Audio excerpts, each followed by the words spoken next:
Thank you very much, Leon, for those very, very kind remarks.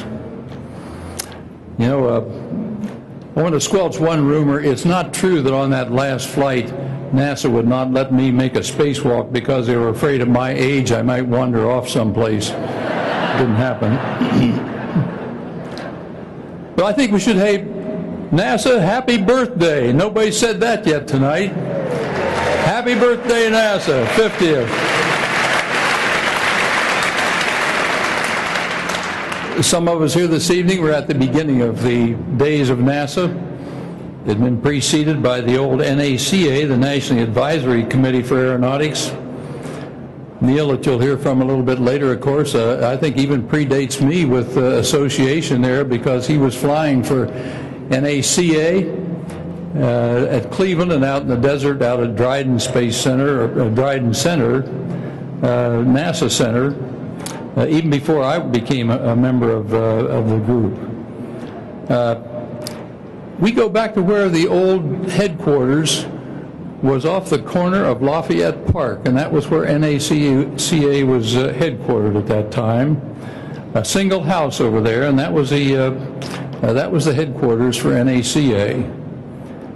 You know, if we could just stop and say, what do we think are the couple of things that made this country great, that let us develop in a very short period of time, in just about 120 years, into the leading nation in the whole world? Well, if you thought about it for a little while, I think most people would think, well, education, that became general in this country. It was for everybody. It wasn't just for the privileged or those kids from the castle as it might have been in previous ages. But in this country, education came to be for everyone. But number two then would just about have to be the fact that this nation put more into basic research, basic fundamental learning the new things first. And that's what took us then from a country over here separated from most of the rest of the world, and yet we became a world leader in about 120 years. In my view, the old NACA and its subsequent successor at NASA just exemplifies what I'm talking about with that.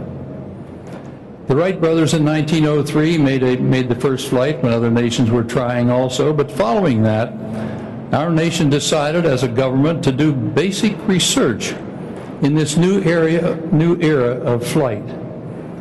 And NACA was formed in 1915, and they looked at airfoils and aerodynamic shapes. They put wind tunnels with high and low capacity. They looked into structures. They looked into handling characteristics of airplanes and spins and all the things to do with aviation, including such things like metallurgy for engines, so they became more reliable. And then that had a spin-off of its own into such things as even made those metals available for longer-lasting plows on the farms and for new bearings for cars, so you didn't have to wait so long to break them in. And then I think what happened next was that the private investment in this country took over with what those facts were that the government had sponsored through the old NACA. We had companies come out that were like Martin and Lockheed and North American, Douglas, Northrop, Chance Vought, and of course Boeing, which became the supplier of airliners to the world and opened whole new vistas that just revolutionized world interests with their ability to take people and travel greater distances in a short period of time. And we had World War II and all the thousands upon thousands of airplanes that used that NACA data to make the world's greatest air forces in whatever service they served in. And it all came about because of some of that NACA research work that had been done earlier. Well, that's the NASA heritage. NACA went out of existence after Sputnik. President Eisenhower decided that we needed somebody to get into this act ourselves. We were behind.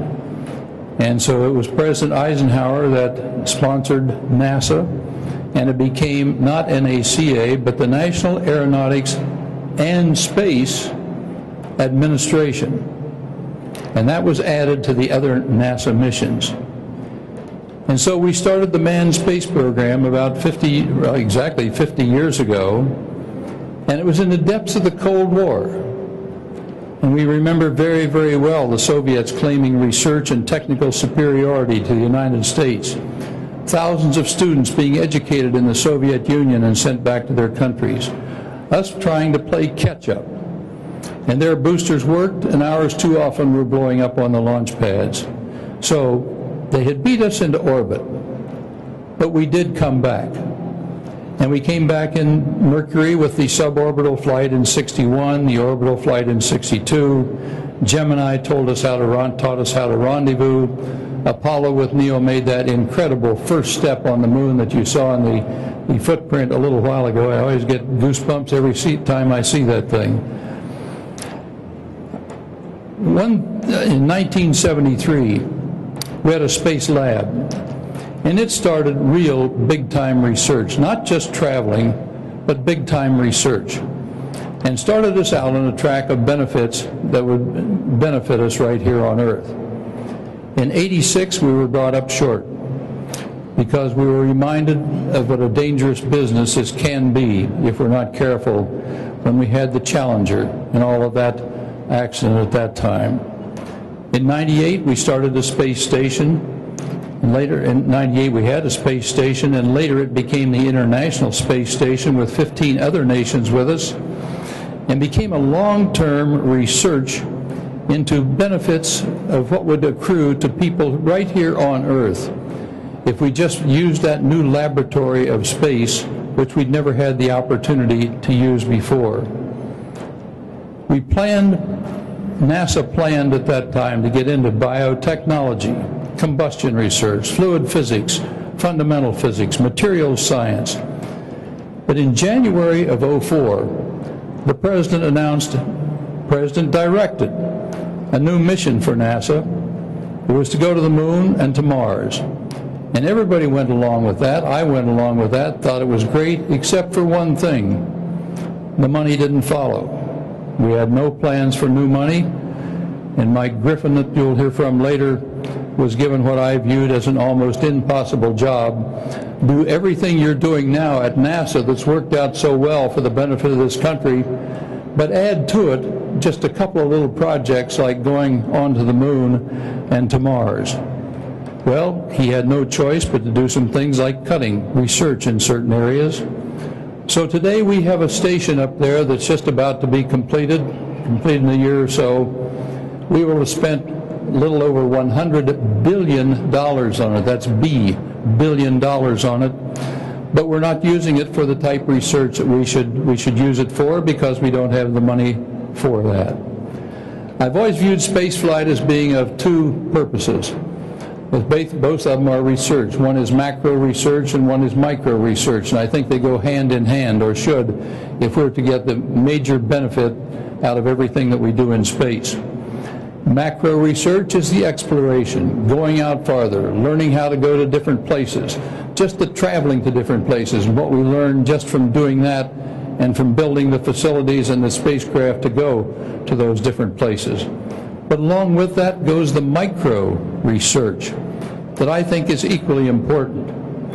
But we have to save more on that to even do any of that research now. We're even having to cut out our own transport to the International Space Station for a number of years after we retire the shuttle in 2010. Well, that sounds a little gloomy, but I certainly remain an optimist, even at this late date, to be able to get more money to restore what I would see as a balance, and which I think most people would see as a better balance. It's an appropriate follow-on to NACA and NASA's past. That past, but it's also the key to America's future and to America's continued world leadership. Where we go in exploration is certainly important, but what we learn and benefit from each of those steps along the way will benefit every man, woman, and child in our nation and eventually around the world. The next 50? Who knows? But I'm convinced it's going to be great. Happy birthday, NASA. Thank you.